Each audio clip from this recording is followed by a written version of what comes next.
The showstopper at the Curious Design Yatra 2014, which took place last weekend in Goa, was none other than two MIT Media Lab researchers, Deepak Jagdish and Dhairya Dand.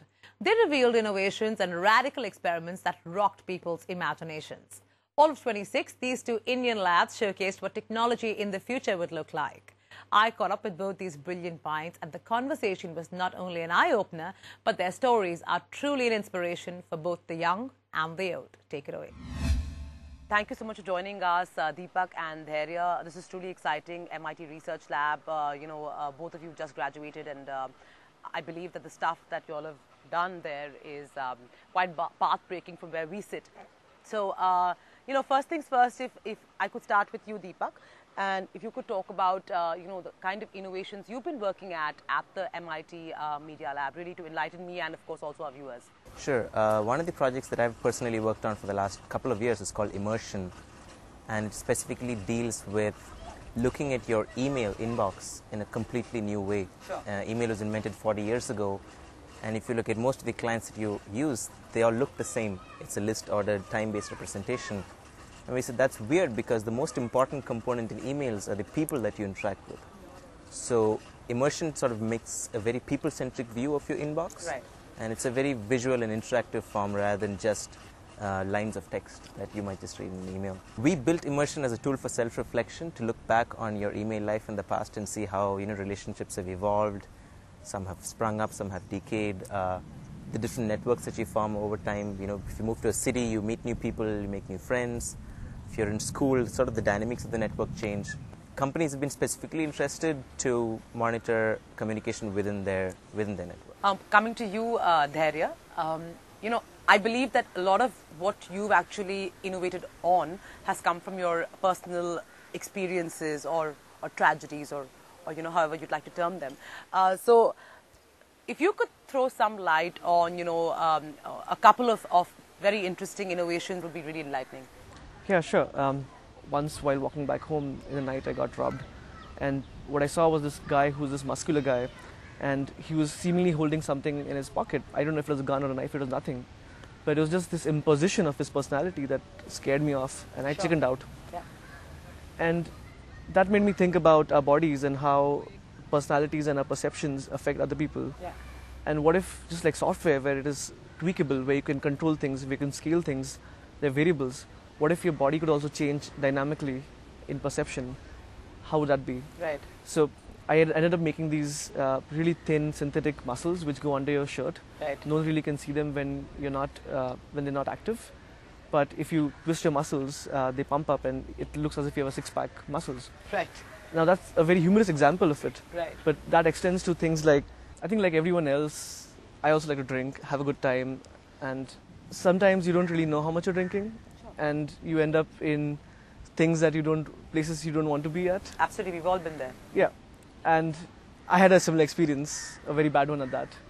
And I tried looking at how can I still enjoy my drinking. Of course, stopping to drink was not an option, so can't really do that. But what can I do that will better enhance this experience, that I really don't feel very out of place if I'm trying to monitor how much I'm drinking. So I ended up making this small circuit which what it does is it measures the absolute rate of consumption of alcohol. So it doesn't really matter which drink you put it in, wine, whiskey or vodka. It measures the sips and the quantity of alcohol without really interfering. And this is sealed it's casted in a food safe, drink safe silicone jelly which is totally safe, and you can put it in your fridge and make an ice cube out of it. So now what happens is when this ice cube goes into your drink, when you start drinking, the cubes strobe green color, so they're green, and they also respond to the music in the background. So if you're in a bar and a party and the music is thumping, the cubes would also change their intensity accordingly. So it's also fun to have. You're not like this, this nerd who's having these cubes or this problematic guy who's needs to control. Actually, yeah. It's cool. It's cool to have it. And if I'm drinking more, it goes orange. If I'm drinking even much more, it goes red. Right. And if I still don't stop, it sends a text to my friend that, pick this guy up at this location. Awesome. So that helped, and I don't think I ever ended up in a bad situation after that. Both of you, was proud that both of you are Indians and, at the MIT Media Lab. And Indians, we broadly know, have done very well internationally, especially in areas of IT and technology and engineering, because I think we're broadly inclined to it. But really, out of the box thinking, unorthodox approaches, and really innovation of the sort that you guys are talking about is not something that I think comes naturally to us. Do you see certain challenges here when we're growing up? All of us are growing up in our formative stages where our minds are more, the fungibility is the highest, that, we're not able to be the kind of innovators we could actually be. I think definitely. I mean, like both of us grew up in the country. We were in the country till our teens, definitely. So the country definitely has a culture, provides us with what you call jugaad in a different way. Yeah. It's just somewhere along 15, 16, 17 or sometime before that, we get constructed to this idea of a career of, before even getting into college, learning disappears, and what takes its place is this idea of a structured job that's going to line up for you later on. That's one change I really wish the country would have even more and more. The other thing probably I feel sometimes is we don't really diversify ourselves in a sense. If you go and take admission into computer science, you end up studying 4 years of computer science. You don't really have an option to take electives in philosophy or design or painting if you want to. It's as if your future is sealed the day you take an admission. The examples I usually like to give is, when we were kids, we play cricket in the street. You probably never had a bat, you never probably had a proper ball, you never probably had proper wickets, but probably draw something on the wall or make something out of wood. But in the end, you'd play cricket, right? You were not doing it based on the instruction of your parents or some school. It was just you and your friends getting together and making cricket happen. But as years go by, you go into school and then you get into this examination mode. And that sort of chaotic and creative thinking is sort of beaten out of us, I think. And it never ends, right? This exam, and then you get into college, and after college you get into a job, and after a job you have training, and you're on the bench, and then you go project, then you go deputation. I mean, I just don't think, it was definitely not a fulfilling path for me. And then I remember I had to take certain risks to get out of this mode. And there were definitely moments when I felt like, what if I don't make it, right? But I was very, very lucky to have supportive family at that point, and also some professors at the college who sort of encouraged the deviant ways of thinking that we had, saying that we don't know if you're right or wrong, but we will support you in what you want to do, which I think really, really helps. Both of you, have broadly been in India throughout your formative years, and have also actually studied here, which not that you're just Indian origin. So that's encouraging, because at some point you'll have taken off for further education, exposure, and all of that, and you'll become the individuals both of you are at very young age of 26. I had to say that. The stuff that you all do, it's also very difficult to pitch to your family, right? Because it's not really structured. So I'm not even sure if they still fathom what you do to a large extent. So how did that happen? How did you sell that?